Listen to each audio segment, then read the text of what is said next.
ଆଦ୍ୟରେ ପରମେଶ୍ୱର ସ୍ୱର୍ଗ ଓ ପୃଥିବୀର ସୃଷ୍ଟି କଲେ। ପୃଥିବୀ ନିର୍ଜନ ଓ ଶୂନ୍ୟ ଥିଲା। ପ୍ରଥମ ସମୟର ଅବଧିରେ ପରମେଶ୍ୱର ପୃଥିବୀର ଅନ୍ଧକାରକୁ ଆଲୋକରେ ପରିପୂର୍ଣ୍ଣ କରିଥିଲେ। ସେ ଆଲୋକକୁ ଅନ୍ଧକାରରୁ ପୃଥକ କରିଥିଲେ ଏବଂ ପରମେଶ୍ୱର ତାଙ୍କ ସୃଷ୍ଟି ଉପରେ ଦୃଷ୍ଟିପାତ କରି ଦେଖିଲେ ଯେ ଆଉ ଉତ୍ତମ।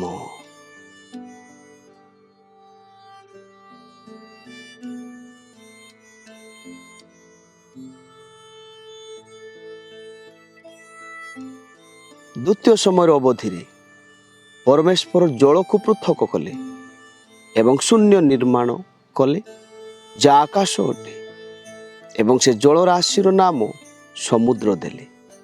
ଏବଂ ପରମେଶ୍ୱର ତାଙ୍କ ସୃଷ୍ଟି ଉପରେ ଦୃଷ୍ଟି ପକାଇଲେ ଏବଂ ଦେଖିଲେ ଯେ ଏହା ଉତ୍ତମ।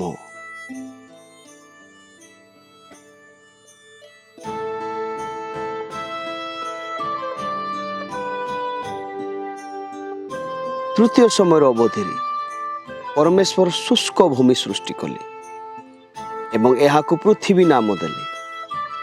ଏଉତାରୁ ପରମେଶ୍ୱର କହିଲେ, ପୃଥିବୀ ତୃଣ ଓ ସବୁଜ ଶାକ ବୀଜ ସମ୍ବଳିତ ସ୍ୱ ସ୍ୱ ଜାତି ଅନୁଯାୟୀ ଫଳଦାୟକ ଫଳ ବୃକ୍ଷ ଭୂମି ଉପରେ ଉତ୍ପନ୍ନ କରୁ।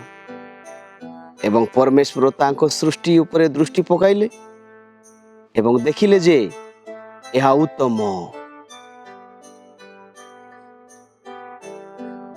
ପ୍ରଥମ ସମୟ ଅବଧିରେ ଆଲୋକ ସୃଷ୍ଟି ହୋଇଥିଲା ବୋଲି ମନେ ରଖି ଚତୁର୍ଥ ସମୟର ଅବଧିରେ ପରମେଶ୍ୱର ଆକାଶ ମଣ୍ଡଳରେ ଆଲୋକ ସୃଷ୍ଟି କରିଥିଲେ। ସେଗୁଡ଼ିକ ଚିହ୍ନ ଏବଂ ଋତୁ, ଦିନ ଏବଂ ବର୍ଷ ପାଇଁ ସେଠାରେ ଅଛନ୍ତି। ମହାଜ୍ୟୋତି ଦିବସରେ କର୍ତ୍ତୃତ୍ୱ କରିବ ଏବଂ ସାନ ଜ୍ୟୋତି ରାତ୍ରିକୁ କର୍ତ୍ତୃତ୍ୱ କରିବ। ଆକାଶ ମଣ୍ଡଳରେ ଏହି ଆଲୋକ ଗୁଡ଼ିକ ହେଉଛି ସୂର୍ଯ୍ୟ, ଚନ୍ଦ୍ର ଏବଂ ତାରା। ପରମେଶ୍ୱର ତାଙ୍କ ସୃଷ୍ଟି ଉପରେ ଦୃଷ୍ଟି ପକାଇଲେ ଏବଂ ଦେଖିଲେ ଯେ ଏହା ଉତ୍ତମ। ଦ୍ୱିତୀୟ ସମୟ ଅବଧିରେ ପରମେଶ୍ୱର ଆକାଶର ଜଳ ଏବଂ ସମୁଦ୍ରର ଜଳକୁ ପୃଥକ କରିଥିଲେ ବୋଲି ମନେ ପକାଇବା। ତୃତୀୟ ଦିବସ ଅବଧି ପରେ ପରମେଶ୍ୱର ତାଙ୍କ ସୃଷ୍ଟିକୁ ପରିପୂର୍ଣ୍ଣ କଲେ। ଏଇଥର ଆକାଶର ପକ୍ଷୀମାନଙ୍କ ସହିତ ଏବଂ ସମୁଦ୍ରର ପ୍ରାଣୀମାନଙ୍କ ସହିତ ପରିପୂର୍ଣ୍ଣ ହେଲା। ପରମେଶ୍ୱର ତାଙ୍କ ସୃଷ୍ଟି ଉପରେ ଦୃଷ୍ଟିପାତ କଲେ ଏବଂ ଦେଖିଲେ ଯେ ଏହା ଉତ୍ତମ ଥିଲା। ତୃତୀୟ ସମୟ ଅବଧି ମନେ ପକାଇବା ଯେ ପରମେଶ୍ୱର ଜଳ ସଂଗ୍ରହ କରି ପୃଥିବୀ ସୃଷ୍ଟି କରିଥିଲେ। ସେ ଖାଦ୍ୟ ପାଇଁ ପୃଥିବୀରୁ ଉଦ୍ଭିଦ ଉତ୍ପନ୍ନ କଲେ। ତୃତୀୟ ସମୟ ଅବଧି ପରେ ପରମେଶ୍ୱର ଭୂମିରେ ବାସ କରୁଥିବା ପଶୁମାନଙ୍କୁ ଉତ୍ପନ୍ନ କଲେ ଏବଂ ଶେଷରେ ସେ ମନୁଷ୍ୟକୁ ସୃଷ୍ଟି କଲେ। ତାଙ୍କ ନିଜ ପ୍ରତିମୂର୍ତ୍ତିରେ ପୁରୁଷ ଏବଂ ସ୍ତ୍ରୀ ଉଭୟ। ପରମେଶ୍ୱର ତାଙ୍କ ସୃଷ୍ଟି ଉପରେ ଦୃଷ୍ଟି ପକାଇଲେ ଏବଂ ଦେଖିଲେ ଯେ ଏହା ଅତ୍ୟୁତ୍ତମ।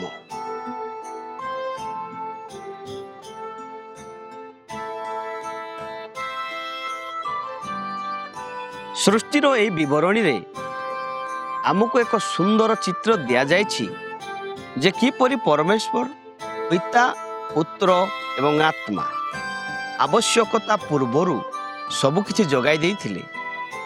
ଏହା ଆମକୁ ପରମେଶ୍ୱରଙ୍କର ବ୍ୟବସ୍ଥିତ କ୍ରମ, ତାଙ୍କର ଯତ୍ନ ଏବଂ ତାଙ୍କ ପ୍ରେମକୁ ଦେଖାଏ ଏବଂ ଆମକୁ ଆମର ସୃଷ୍ଟିକର୍ତ୍ତା ଏବଂ ତାଙ୍କ ଚରିତ୍ର ବିଷୟରେ ଅଧିକ ପ୍ରକାଶ କରେ।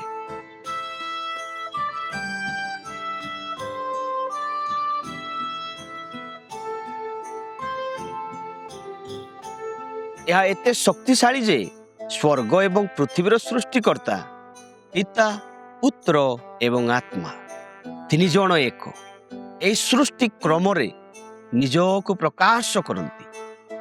ଉଦାହରଣ ସ୍ୱରୂପ ଆମେ ପ୍ରଥମ ସମୟ କାଳରେ ପରମେଶ୍ୱର ଆଲୋକ ସୃଷ୍ଟି କରିଥିବାର ଦେଖିପାରୁଛୁ ଏବଂ ତିନି ସମୟର ଅବଧି ପରେ ସେ ଆକାଶକୁ ଆକାଶର ଆଲୋକରେ ପରିପୂର୍ଣ୍ଣ କରିଥିଲେ।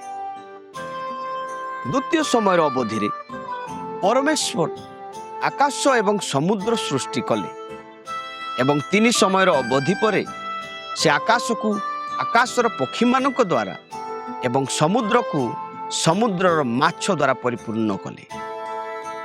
ତୃତୀୟ ସମୟର ଅବଧିରେ ପରମେଶ୍ୱର ପୃଥିବୀ ଏବଂ ଉଦ୍ଭିଦ ସୃଷ୍ଟି କଲେ ଏବଂ 3 ସମୟର ଅବଧି ପରେ ସେ ପୃଥିବୀକୁ ଭୂମିର ପ୍ରାଣୀମାନଙ୍କ ସହିତ ପରିପୂର୍ଣ୍ଣ କଲେ, ଯେଉଁଥିରେ ତାଙ୍କର ମାନବତାର ମୁକୁଟ ଗୌରବ ମଧ୍ୟ ଅନ୍ତର୍ଭୁକ୍ତ ଥିଲା।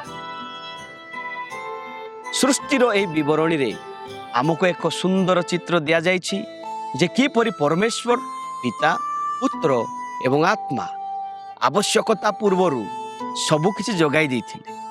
ଏହା ଆମକୁ ପରମେଶ୍ୱରଙ୍କର ବ୍ୟବସ୍ଥିତ କ୍ରମ, ତାଙ୍କର ଯତ୍ନ ଏବଂ ତାଙ୍କ ପ୍ରେମକୁ ଦେଖାଏ ଏବଂ ଆମକୁ ଆମର ସୃଷ୍ଟିକର୍ତ୍ତା ଏବଂ ତାଙ୍କ ଚରିତ୍ର ବିଷୟରେ ଅଧିକ ପ୍ରକାଶ କରେ। For more information and free resources, visit our website jesuslovestheworld.info. Be blessed, empowered, and transformed in Jesus' name.